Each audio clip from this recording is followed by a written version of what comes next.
chronic fatigue, and sometimes even insomnia. If you're having some trouble sleeping sometimes, it can be linked to mental illness. Depression, it increases the risk of physical illness, just like chronic conditions, and can lead to cancer or risk of mental health struggles. Why would it be so equally important, you ask? Well, let me share. Daily functioning. Good mental health allows for better productivity and emotional resilience and healthy relationships, but I want to encourage you. There is no shame in seeking mental health care, such as therapy, or even having a conversation with a loved one about how you're feeling. That shows a sign of strength, and it's essential for treating conditions early. Ways for support of mental well-being: spend some time with your friends. Spend more time with your family and loved ones, and discuss your feelings openly. Again, don't get stuck in the stigma that it is something bad to have a mental illness.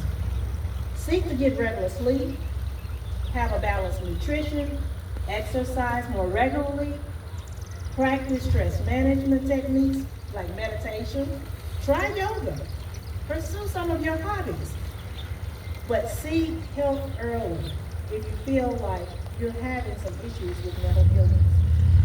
Untreated mental health conditions can lead to several severe long-term consequences. Like I mentioned earlier, of course, including physical illnesses, heart disease, stroke, diabetes. Those symptoms can worsen, and then what we're seeing more prevalent now, mental illness untreated, it leads to increased suicide risk. This often results in strained relationships, from unemployment, financial instability, and in some cases, substance abuse or incarceration. So key consequences of untreated mental illnesses: chronic stress, neglected self-care, that can lead to sometimes, I say, fluffiness or obesity, heart attacks, stroke, and weakened immune systems. Mental health episodes may become more frequent and more severe and harder to treat over time.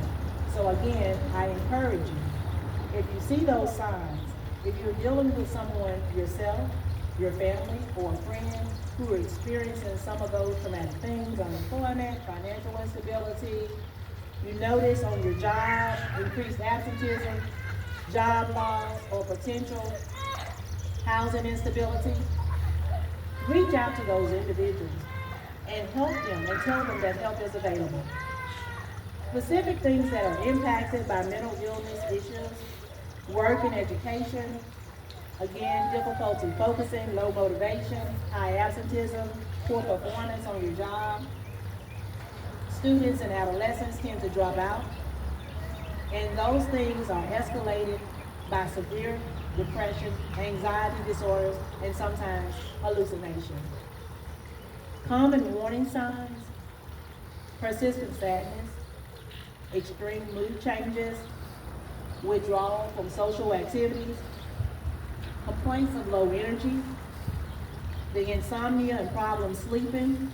And then if you observe someone who normally has a very good appetite, now exhibiting some signs of poor appetite and problems eating, if you or someone you know is struggling and you observe these warning signs, please reach out immediately to a licensed professional.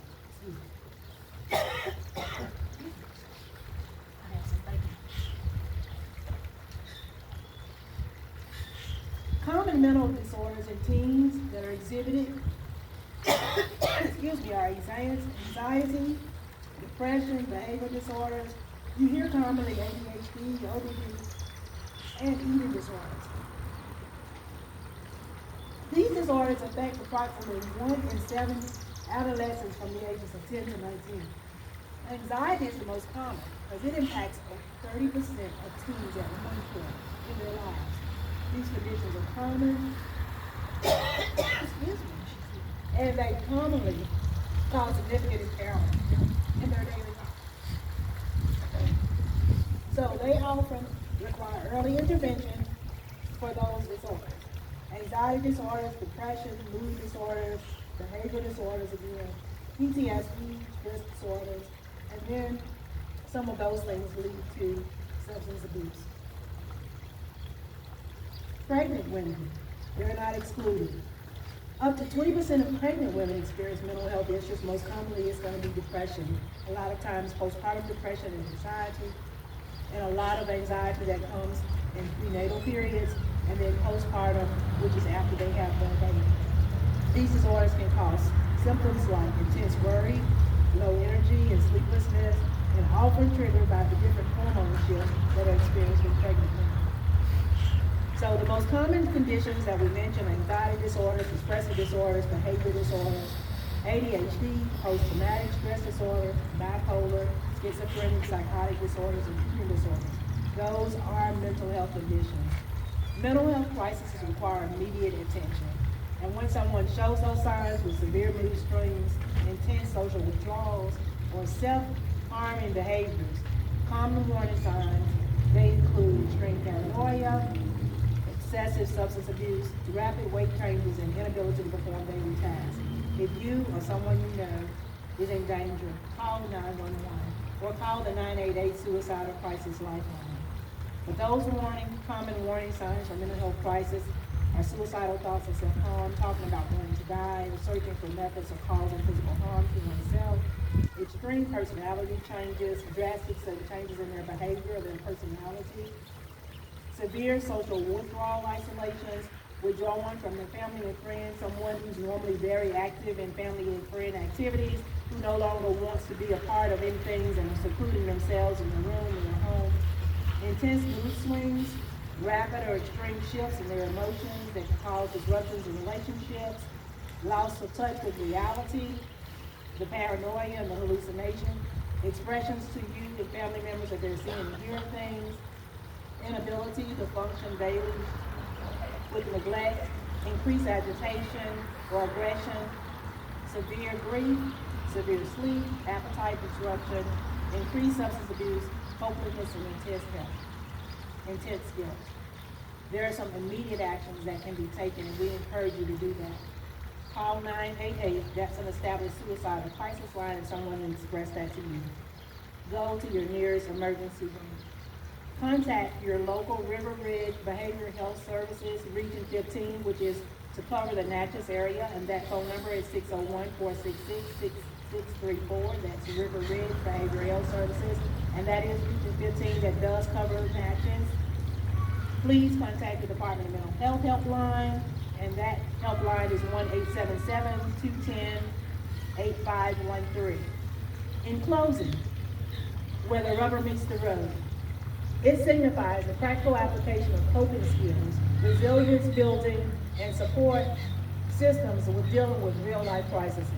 It involves managing intense stress, building psychological flexibility, and implementing community-level interventions.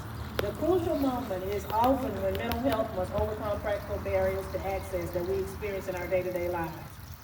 Resilience in stress, the true resilience inside infinite, it acts like a rubber band that can break if it's stretched too far without recovery time. Building a profile involves optimism, moral compass, and flexibility. Mental health issues may be common, but we often resist getting treatment that can help us. Don't let misconceptions about mental health stop you from reaching out for help. Don't think there's nothing you can do. If you or someone you know needs help, please contact River Region Behavioral Health System, Region 15, or the DMH helpline for help. It is available, and there is no shame in there. There is strength for reporting mental health illnesses and getting treatment. Just like having regular physical checkups for our blood pressure, diabetes screenings, cholesterol screenings, cancer screening, it's good to check our emotional well-being and mental health. Many doctors, when you go for your physical exam now, when they ask you questions when you're getting your initial checkup, they ask you about your lifestyle. They ask you if you have a sedentary lifestyle, if you're exercising. They ask you if you're eating, how are your eating habits? If you're having drinks, how many drinks per day are you having? How's your mental wellness? Are you experiencing any depression, any sense of hopelessness or depression, etc.? Ultimately, the moment where mental health awareness turns into tangible action, either through self-regulation, peer support, or systematic change, when good mental health is achieved, you have struck a balance that is met between your emotional, your physical, and your spiritual and mental health. When you are able to successfully cope with the challenges of daily life and obtain good, stable mental health. In mental health, that is where the rubber meets the road. Thank you for your time, and I hope that was beneficial.